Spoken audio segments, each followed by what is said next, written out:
Matt. great Do Ben not do it. Steger is. What a good I like friend the he is. strategic hat location of blocking the URL on that one banner. Yeah, do you? You like that? I liked it a lot. Yeah. Oh yeah. Do you know why? I know exactly why. I already right. sent Myers a text message. Let him know. Oh, man. Idiots. All right, welcome to Practical Shooting After Dark. You guys know the deal. We're all here to talk about shooting. On deck tonight, we got Mr. Hopkins, otherwise Hello. known as Hoppy Cakes, Hi. and Mr. Joe Park, Hello. otherwise known as Ned Flanders. Thanks so much, Ben. All right. Nice. It's not mean. Ned Flanders is a super nice dude. I know. I said so nice. Yeah, he is. You might call him a square. Some might call him that, but I know, am he probably is. the most square of all your friends, but that's okay. yeah. Ned Flanders, he's a fucking Glock of friends. You know, he's dependable. All right, Matt, what do you want to talk about, man? What do you got? Tell me something good. I want to just do some match recaps over like the last, I don't know, say month, right? I've shot like 4 major matches. I don't think I've talked about any of them. I'll cover the first 3 and then we'll probably talk as a group on the last one because we all shot it, right? So I shot the Rocky Mountain 300 out in Colorado at the beginning of the month on a Friday, and then I traveled to Ohio on Saturday, and then shot the Ohio State match on Sunday. So did kind of like a doubleheader weekend there. Rocky Mountain 300, it's kind of like a specialized match, 60 round stages. They have 5 of those stages, so it's basically like 300 round match. Really good all steel stage where they have like 64 pieces or 62 pieces of steel at. Really good also. Good competition, shooting carry optics again. Fun match. It sells out every year, so it's hard to get into, but it's kind of unique. It's like the only one like that in the country. Flew over to Ohio, shot that match. Uh, Drastic change, kind of like a higher hit factor, closer targets, more compact bays. So just ramped up the hit factor on everything. And so not something I'm great at, but had a good match there. Then I went to Kentucky State this last 2 weeks ago or so, whatever. Shot there. They had a really great mix. So they had targets like they had some super high hit factor stages. Then they also had stages where there was like a super hard swinger and hard cover and like a 45-yard shot. So like they had a super good mix. Leif did that. He had some really interesting kind of start positions and basically there was a ton of options on the stages and like people had to basically pick what was best for them to how they could perform on the stage, and the way they determined how to shoot the stage was kind of uh, it kind of let them basically hang themselves if they wanted to on that. Like you could pick your difficulty of the stage, like you could run to a spot, post up and shoot like a 25-yard target, or you could add like 12 yards of movement to the stage at the end and try to shoot some targets on the move and then shoot that target at like uh I don't know, like 15 yards versus 25 or something. So it kind of, and it was like a skunk target that are the IPSC targets, so smaller A zone and everything. So you can kind of pick like what you are best at and excel at and shoot the stages that way. Okay, and you saw people shooting different plans and stuff. Yes, yeah. Okay, So because that's always, you talk about options all you want. When you actually see people doing it fundamentally differently, that's how you know, right? I mean, like if we talk about one specific stage, like stage 11, it had basically close targets and you could shoot some targets at like 25 yards, or you can add 10 to 12 extra yards of movement and shoot them at like 15 or so. So basically but you had to shoot some targets on the move at that point because they were closing up. And it just basically like what you were good at. Like, are you good at moving the distance or shooting the shots and comfortable with actually hitting a target, like an A zone only at 25 yards? Because there was no like leeway at all, like hard cover or A hit, like, right? I thought it was really Yeah. good. So let people pick and choose, and there was probably 4 different ways that we ran the stage on our squad. I heard that another stage had like basically, you know how you have a shooting area and like most of the stages start like the most uprange spot, like with the X's, right? And you just kind of shoot down through the stage. Mhm. Leif was like, nope, I'm gonna put the X's like in the most downrange third of the stage and like let the shooters like pick. So like some shooters would just like run all the way to the back and shoot the stage conventionally, or you had to like shoot at the front and then basically do a 15-yard sprint backwards with nothing to do. Like I I was commenting, I'm like, I haven't done that since 2017 World Shoot in France, where you had to do like a sprint up range. You know how in IPSC they make you do that kind of like once per World Shoot or something, Ben? Yeah, I'd agree with that. Yeah. Maybe more. Maybe more, yeah. But like at least once at one of the bigger IPSC matches, and this is like the first time I've seen it since 2017. Yeah. Well, so that sounds interesting. All good I matches. do that a lot in classes. Like I'll just build the stage with no start position in mind. Right. And then it'll be like, okay, where, you have a couple ideas of how to run the stage that makes sense. Yeah. And then you just put the start position in a way that fucks all that up. Honestly. What do you Yeah. like? Is that just to do it? Like, or is there some specific reason? Just because like you look at the stage and it's like, okay, it's obvious how I want to run this. Yeah. So then just kind of put the start position in a place where it's like, okay, now it's not obvious how I want to run this. Now I have Okay. to think about it. That's kind of what you're going for. Yeah, it was really good. Yeah. So I guess like to chime in. So basically, when you look at a stage, it's like, oh, the stage designer intended me to start here to go to this port and to go to this spot. And then when you're walking to a stage and it's not obvious, that is excellent. Or like I build stages and people are like, so what's the way to shoot this? I'm like, I literally have no idea. Like we'll have to figure it out together.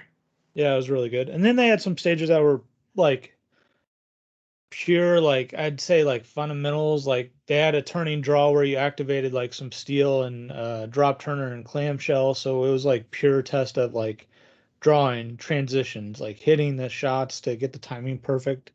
Like you could kind of mix you could take a little spicier plan, like take the activator, then a mini, and then go back to another activator. That didn't quite work out. That was actually really spicy and like a little behind on that, but you know, it happened. Good try. It was our next to last stage. So like if you shot that stage first, obviously that would change how you shoot that stage, right? Yeah, for sure. Learn from someone else's mistake. Yep. But I think Kentucky State is a good match. I will definitely have that on my calendar next year. Ohio's a question mark. I'm not sure. That bred another topic I'll discuss at a later time. I'm still thinking through how I'm going to present it in this. Oh, good. Oh, Okay. baby. so- I can't wait. So what? I've actually What- been thinking about it like at Give me the least plot last twist, Matt. what? This just seems like this is gonna go from like kind of like Matt just talking about blah blah blah, and then like, oh wait, what? You're gonna Oh, shit no, on something? that'll be next episode, so tune in next Oh. week. Okay. Well, shit, you got How my dare you. attention. Yeah. I'm Yeah. excited already. I'm for this. trying. Yeah, you got it. That's gonna bring the spice. If I was in any way involved with that Ohio match, I'd be nervous right now. Shit, if I lived in the state of Ohio, who knows? Who You knows? even live close to the state of Ohio. They had Yeah. plenty of water, so it wasn't that. Okay, well, Did they exit out the back of the stage? Maybe. No, the stages were so small that was basically impossible to do. all right. Well, let's all right. We'll have to wait for next week to find out. That's right. All right. So, what was after? What's the next match on your list? I should say. Oh, great. Cornhusker Classic. How dare you, Matt? Sorry, my Hey, bad. Joel, The great just Held at Cornhusker. the Eastern Nebraska Gun Club in Omaha, Nebraska, Joel's home range. have to say, just to annoy Joel, I uploaded my match videos titled "Cornhusking Classic," Husking. just to try to annoy him, and I can tell You- it's working. His you've eyes done- twitching right now. Much more to annoy me. Oh, yeah, believe it. There's more coming. That would not be high on the list. Yeah, so we all shot that match. I think we can kind of talk about that. So, pretty established club, pretty established like RO set and setup, right? Doing it for a while. This year was a little different, I think. And I've talked through a couple people and like thinking about it, like I think the easiest way to explain the stages was there was no extra. It was exactly what it needed to be to test exactly what the stage designer or the match like setup crew wanted. There wasn't where you kind of like go to a port and like hose out 8 rounds, right? Because there's a port there and you got to have 8 rounds at it, right? There was like maybe a partialed up target and then like an open target, like super hard lean in, right?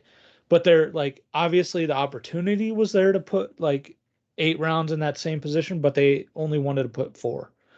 It didn't add anything, and it definitely didn't take anything Did away. you guys even have a 32 round stage? Nope. I'm thinking. I don't think there was one. 27 was the max. Okay. And I didn't have a problem with that.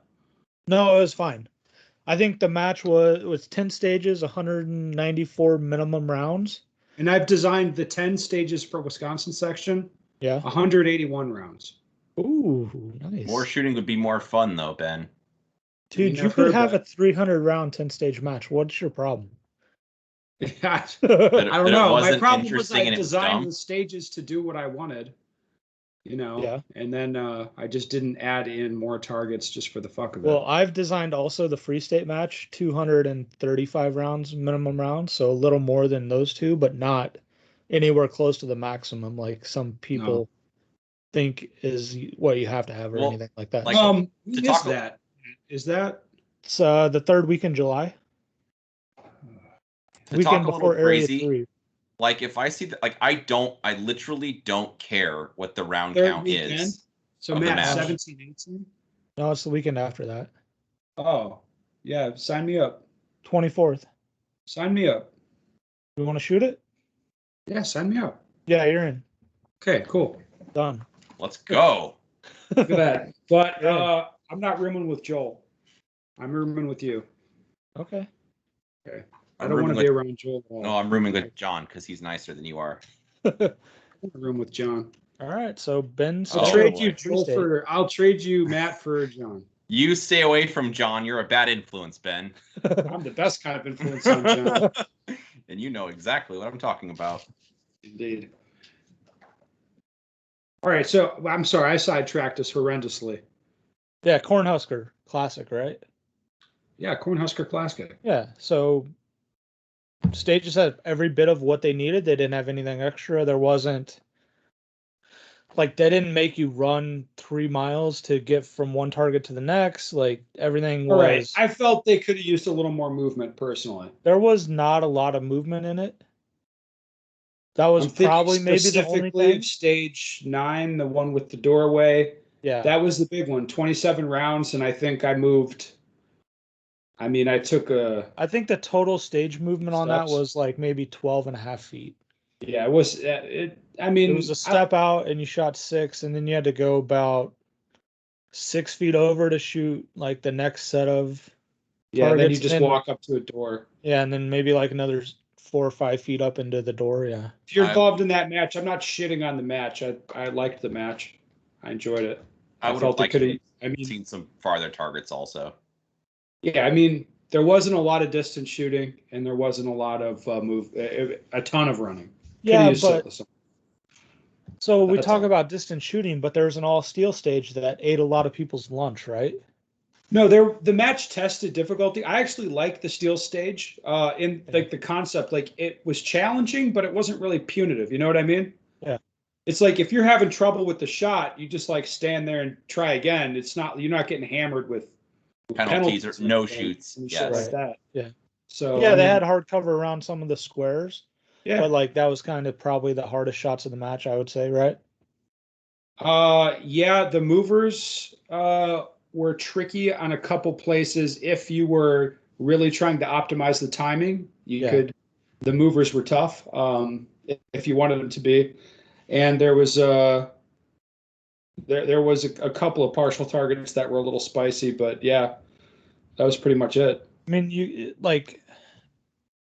you made them spicy because that was the more optimal plan, right? So like On the we think moving about- targets, do what? on the moving targets, or on No, the on the partial targets. yeah. So for example, like shooting st- them while like moving. stage 4 or like taking him where you could just see him right next to the edge of a wall, right? Right. Yeah. So Where you could have stage shot 4 is an them like example. straight up and seen the whole target, right? Right, but that wouldn't be the optimal plan. It's not optimal or the fastest or best way to do it, but there's like where you get to have the choice. Like you could go closer and shoot it easier, or you could try to shoot it the fastest way, right? I agree that the stages kind of didn't really force you down one track or the other. No, I thought there were several options. Like, and honestly, like seeing people shoot, I'd say half of them had legit options where you could go either way and it kind of worked out the same way, and it was kind of up to the choice of the shooter. It might have been more than half. Maybe like 6 out of 10 had that. Like start on the left and shoot everything, or start on the right. Joel and I shot on a squad with a lot of experienced guys and a lot of different divisions, and there was people doing every which way. There might have been, like 4 or 5 plans on a stage that were all, I mean, probably pretty okay, depending on your capacity and stuff. Yeah. So our squad was kind of more like follow the leader. Because you guys were shooting CO, right? We were all shooting CO and open, basically. Yeah, so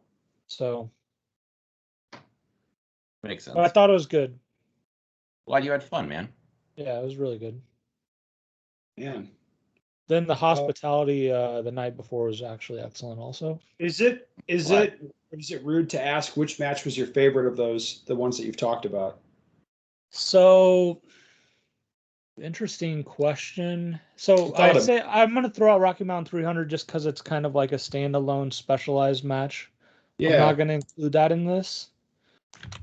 Because you wouldn't want all matches to be Rocky Mountain 300. No. One a year like that, like, and knowing when it is, and like, that's fine. Like, you can't have all matches like that. I get what you're saying. I mean, I get it, obviously. Like, yeah, that's really what it is.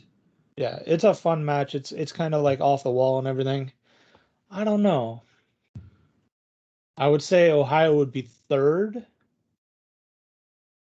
I'm going to go Cornhusker 2, Kentucky 1. Just because the variety of the difference in the stages at Kentucky versus kind of like all the higher hit factor stages in Cornhusker. Mm-hmm. Sounds excellent. All right, Joel. What do you want to talk about? Well, along the same lines, Ben, this was, I think, a suggestion I got from you maybe last year we talked about. This year, I mean, I played a role in helping, I guess, with the Cornhusker match, but I wasn't actually there the day of setup. I was not able to make it to the range that day. But the kind of like the final day where they were kind of tweaking the stages, Professor flew in, picked him up, and we spent, I don't know, the majority of the day at the range. And the stages were set up, but we just walked through all the stages with kind of a fresh set of eyes and looking at it from the perspective of different divisions. Like, hey, if I was shooting a CO gun, how would I want to shoot this if I was shooting low cap? And then kind of looking for ways to exploit the stage or anything we saw with setup. For instance, there was one stage we went to, and I noticed right off the bat, I'm like, I don't really understand why these barrels are here. I'm like, something's amiss. I don't really like this, but I can't put my finger on it yet. And Kim's like, oh, if I was shooting carry optics, I would stand right here. And it was 17 shots. Like, he found the magic spot. And then if he moved, it was like one big step to the right, he would have basically got the rest of the whole back half of the stage. It's like, oh, perfect. And then it's like, okay, now how do we stage was that? This was 6. Okay. The first one up the hill. Oh, So there was those two solid walls. Not sure being kind. Those were not there originally, Ben. So, oh my God, really? Oh, so that was all open? There were 2 barrel stacks that kind of really obscured your vision. You guys saved that stage then. Yeah, well, I'm not sure being kind. It would have been really stupid otherwise. Like, even in low cap. To be unkind, it just would have been really stupid. Well, and even in low cap. Really nice. All right, well, I guess it would have been dumb. No, so we're like, so for the sake of integrity, I did not want to just make any changes to the stage. Of course, just like walk around and start dragging stuff. So Kim and I found the range master and the match director and just made a suggestion like, hey, if you stand right here, look at all the stuff you can see. Even on low cap, probably the plan would be just to stand here and do standing loads. So we talked about barrel stacks. Like we could put another barrel stack here, and then Scott Arnberg is quite knowledgeable about matches. The guy that runs the Iowa section, he's like, well, no, because if you do that, then you're gonna get like people are gonna lean, you're gonna get bullets glancing off, you're gonna have to deal with that garbage. I'm like, oh, good point. I'm like, yeah, walls then. Like, yep, walls the play. I'm like, where do they go? All right, they go right here. So anyway, like we just made a suggestion, and they decided, yes, that makes sense. And so it was something, like, man, people have been out there in the heat all day building whatever, and it was just something they didn't see. So anyway, that having that extra set of eyes, I think, was valuable.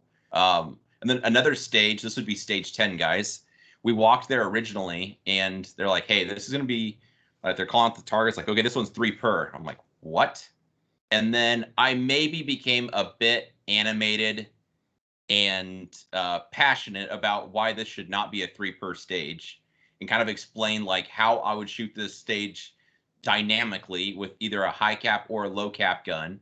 And if it was 2 per, how much more dynamic it would be and how much more sense the stage made. And we discussed it for a little bit, and they're like, okay, yeah, that makes sense. Like, yeah, let's definitely change that then. We say it that way. So again, it was stuff that just a different set of eyes, a different perspective. So, I mean, really that was like, I guess the main role I played in setup. So you said this was my idea? This was we talked about this last year, yes. Yes. And it was, I think, your idea. No, but what it is like this is the idea for other people, is you have setup done, and then you have people who are not involved in setup, but are experienced competitors go through the stages and really, find stuff like, hey, this is the magic 17 round spot. Like, let's get rid of this because we don't want this. Yes. And like you were actually empowered and listened to by the match director. Yeah, he actually cared what I had to say. So that is important, and that is a good thing. And that is the idea. Professor Kim said it quite well, as thinking about it as a bunch of different hats, looking at it under each division. So like if I was high cap, low cap, how would that play into it? And not just like, oh, if I was a production shooter shooting this match, what would I see? It's like, no. People have a hard time looking at it through someone else's eyes. Yes. All right, correct. Let's move on. I don't want to talk anymore about Cornhusker. That's what I was going to talk about. But we talked about it a lot on the Training Group podcast, Training Group Live. We did. When does that come out, Joel? Or did it come out? It came out today, as a matter of fact, at 1 a.m.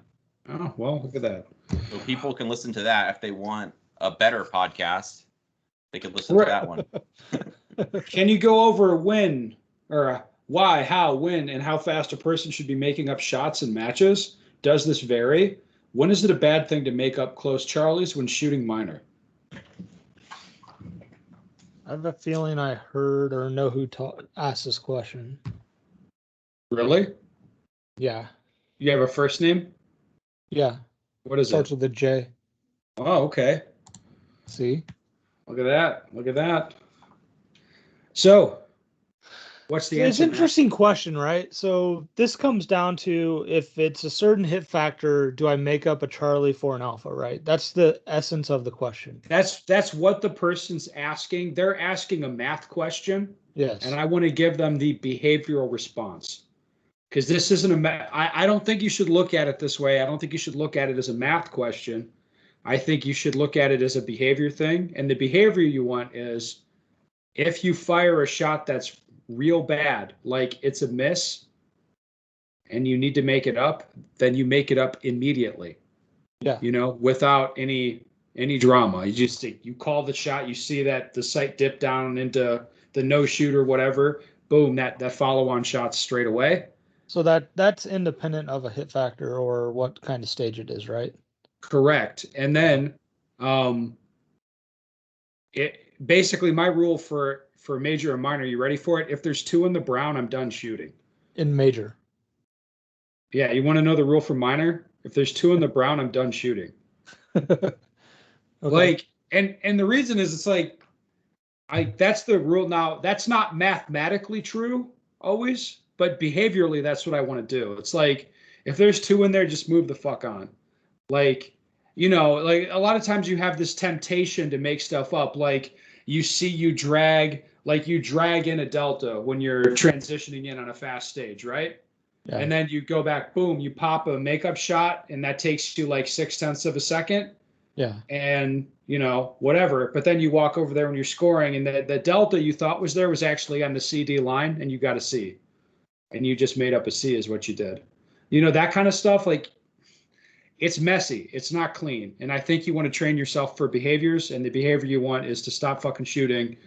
After you get 2 in the brown, move on to the next target. Just to save, like, just to be saving ammo and not be in the habit of checking your work all the time. And when is it a bad thing to make up close Charlies from shooting minor? I would say virtually always.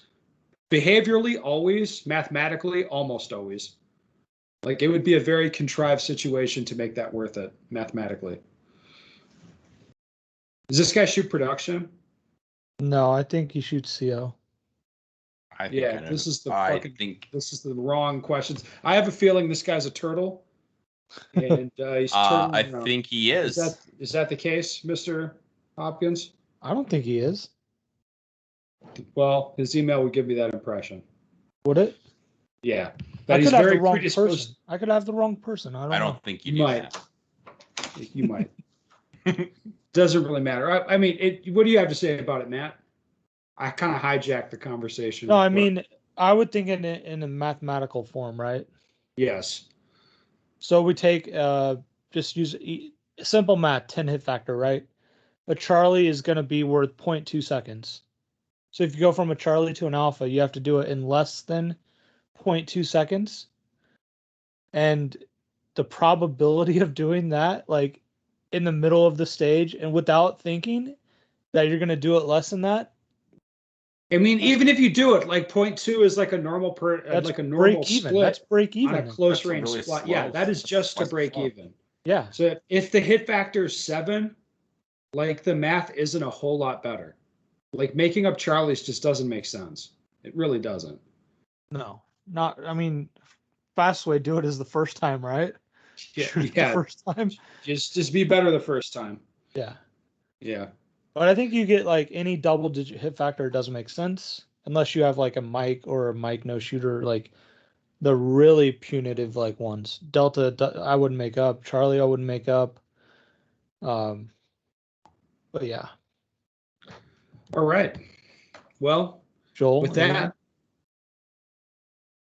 that, I don't think we left a lot of meat on the bone. What do you think, Joel? You didn't. I observed actually this situation happen this weekend. I was watching a shooter we would know that I like a lot. He knows what's up, and he's shooting. And for whatever reason, that's just what I was doing. I was just like watching the gun while he's shooting, and it's the last target of the stage. And all I'm doing is just watch the muzzle of the gun, and I see his hand do this, and I see the gun go down. I'm like, oh no! And it's the last shot, and then he makes another one. I'm like, all right, well at least he made it up. Like I'm just like, I need to lean over to see the target, but I know that was a no shoot just into it. And I look over and it turns out, luckily he didn't. It was like, it was just very close to the no shoot. Luckily he didn't hit it, but he fired an extra one, like without thinking. And then he said to me, he's like, I don't really know why I fired that extra one. I'm like, yeah, well, because your hand, like you obviously clamped down hard on the gun. You pushed into the shot. You thought it was a no shoot. You brought the gun up and you fired a makeup. Like, and he just did that. I mean, it was like that. It was like, yeah, like I would have done the same thing. Like in standing back, I thought he hit the no shoot. But otherwise, like what you guys are saying, if you have like time to think about it and like, oh, that was a Charlie, let me fire another one. Like that's not the play. That's never worth so it. you can't admire your work. And so unless it's just like one of those things where like as you're shooting, you feel something weird happen with your hand, like that was a miss, no shoot, then like send more. But otherwise, nope. All right. Well, thank you, sir. Listeners, if you have a question, go to bensigger.com. Send us your questions. We'd love to hear from you.